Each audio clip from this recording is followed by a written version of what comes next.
So what steps should a first-time home buyer take in trying to get approval for a loan? As your neighborhood real estate professional, I've had the opportunity to work with amazing professionals. Today I will introduce you to another local expert to provide meaningful information. I'm Mitchell Jones, and this is the Lowdown on Temecula Valley. Well, I'm here today with Jeanette Hartman with American Pacific Mortgage. She's a loan officer who is a resident of Temecula Valley for over 30 years. She has served our community through Mariana Rotary for over 20 years. She also holds a board position for Habitat for Humanity. I could go on and on with everything that Jeanette has done in serving our community. But today we're going to talk about a loan, and especially for first-time home buyers. So Jeanette, tell us a little bit as a loan officer what you do. One of the things that I do, or the primary thing that I do, is I help people get into a home loan. Whether that's for a purchase or a refinance. We're purchase centric, so most of our business is based on purchases. And I love to meet with my clients and help them figure out what their needs are and what the right loan is for them. Okay, no, that makes a lot of sense. I oftentimes, as a real estate agent, I receive calls from folks who are wanting to buy their first home. How would you define a first-time home buyer? The definition for first-time buyer from a program standpoint is that you haven't owned a home in the last 3 years. So not truly a first home, but you haven't owned it in the last 3 years. So what steps should a first-time home buyer take in trying to get approval for a loan or a purchase? We like to meet with our clients in person, especially my first-time buyers, because they haven't been through the process before and they don't know what they're expected to do. So when I meet with them, it's usually a 1-hour consultation. We sit down and we talk about cash, credit, and income, the 3 main things that you need to purchase a home. Most people think that they need more money than they actually do, especially if they meet the requirements for our first-time homebuyer program. I've had people get into their first home for, technically you could get in with nothing down, but that's not realistic.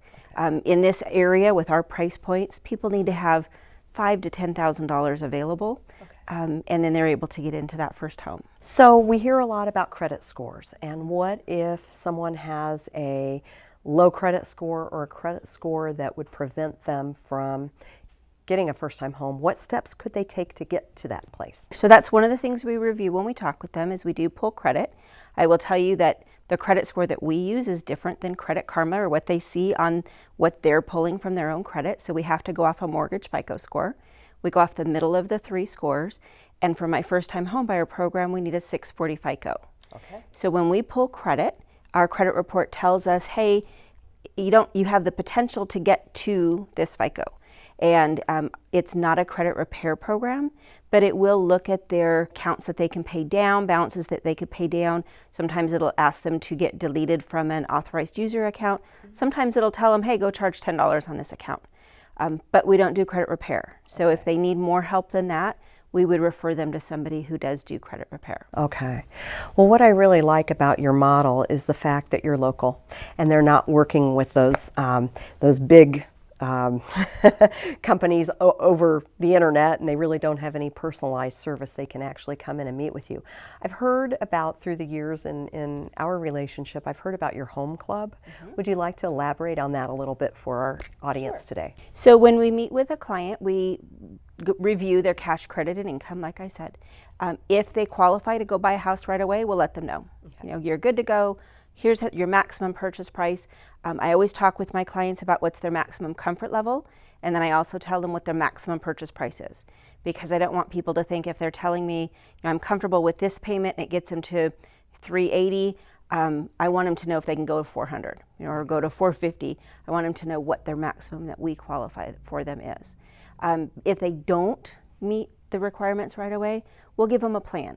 You need to do this. You need to pay these credit cards down. You need to wait until you've worked at your job for a certain amount of time. Whatever that situation is, we'll give them a plan of action, and that's what our home club is. It stands for Home Ownership Made Easy. Just from a real estate agent's perspective, there have been so many times where people will call me and they'll say, well, you know what, I'd like to go see homes. And then, lo and behold, we get out there, and if they don't have their pre-approval first, they say, well, we could qualify for a $500,000 home. We've checked online.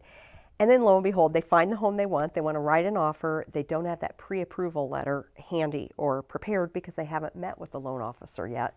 And in reality, I had a situation recently where the lovely couple couldn't even afford a home for $400,000.